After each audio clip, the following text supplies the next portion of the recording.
What's going on, LEGO Maniacs? It's Ty, the LEGO guy here, and welcome to the LEGO Star Wars review. Today we're taking a look at the Clone Wars sub-theme and taking a look at the one and only Separatist Shuttle. That's set 8036. It has 259 pieces, 5 minifigures. It came out in 2010 and it retailed for $29.99 USD. Now nowadays it's going for 115 new or only about 43 used. I like taking a look at these models just because if you do want to buy them, even though they have retired, they're not going for all that much on the aftermarket. But we're going to take a look at its positives and negatives and see where it stands and whether it's worth it.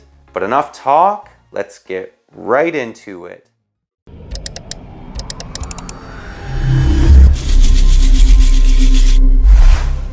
And we'll start by giving you a 360 view of the Separatist Shuttle. If you're wondering about the proportions, it's about 8 inches tall and 8 inches in length, which is about 1/5 of a meter.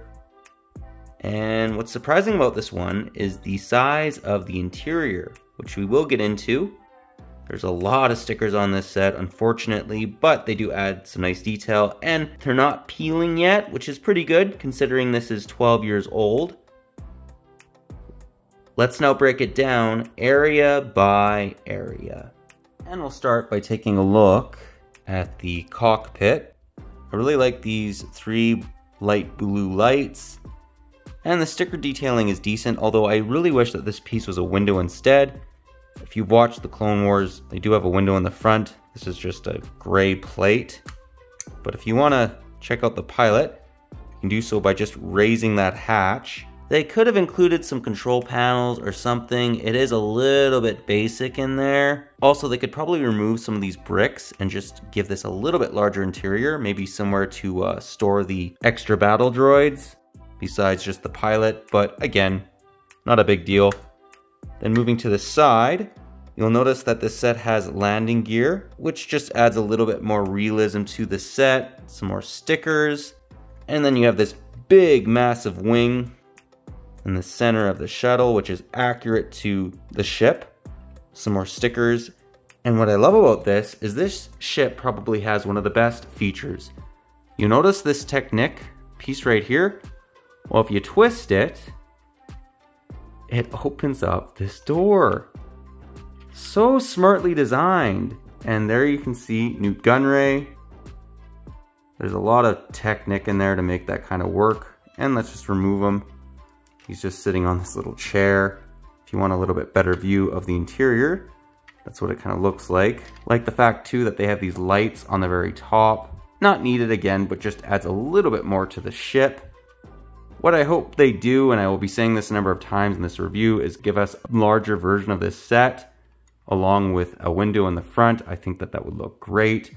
Overall though, still pretty happy with this one. For 30 bucks, you really can't beat it. And yeah, just again, I really hope that they give us a remake of this model along with a lot of other Clone Wars sets. I think it's well overdue. Let's now take a look at the minifigures. Here's the first 3 minifigures that make up the set. So we have 2 battle droids along with Newt Gunray. Decent looking. What's crazy about the battle droids is they haven't changed since 1999 all that much. Just the arms so they can hold one of the newer blasters. Newt Gunray doesn't have any back torso printing or back face printing, which I was kind of surprised about since this is 2010. They started to do stuff like that around this time. Still though, pretty decent looking Newt Gunray. I love his headgear, or his headdress, whatever you want to call it. Decent looking torso printing. Again, no leg printing though, which is a little basic by today's standards, but still, overall, pretty decent looking minifigure, and the battle droids, I guess, are timeless. Let's now take a look at the final 2 figures, which is Anaconda Far, along with a pilot battle droid. Give you guys a 360 view of them, like we always do. Same thing as Newt Gunray, no back torso printing, no leg printing, but I do like the fact that they bothered to produce him. The fact that we have him in LEGO form is quite rare, and this was the only set that ever made Anaconda Far. I just really like the idea of having other Rodians besides Greedo in LEGO form. Let's now get into the end of the review and get my final thoughts.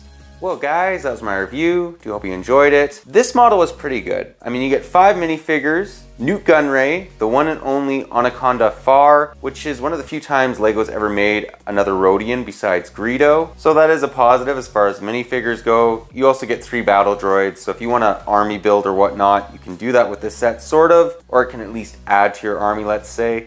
The ship in particular is decent. I really hope that LEGO eventually makes another model like this, but maybe make it twice as many pieces, give the cockpit a window, and just make it a little bit bigger. But for 30 bucks, this was pretty good. You also get 2 interiors, which is rare for a set this size, although they are quite small. Overall, I think that this is worth the purchase, but again, this is one of those models I really hope LEGO remakes in the near future. I think they could do a better job at it, basically. But as always, guys, let me know what your personal thoughts are on this set. If you like it, if you don't, any areas you think they could maybe improve on it. But that pretty well does the review. But if you liked it, leave it a thumbs up. And if you're new to the channel, definitely consider subscribing and click that bell so you're notified for any future LEGO Star Wars reviews, comparisons. We do one of them every single Tuesday, and they're a lot of fun, especially when you're returning to the Clone Wars theme, which is one of my favorite sub-themes out of Star Wars. But that's all I got for you again, but thanks again for watching, and I'll catch you on the next one.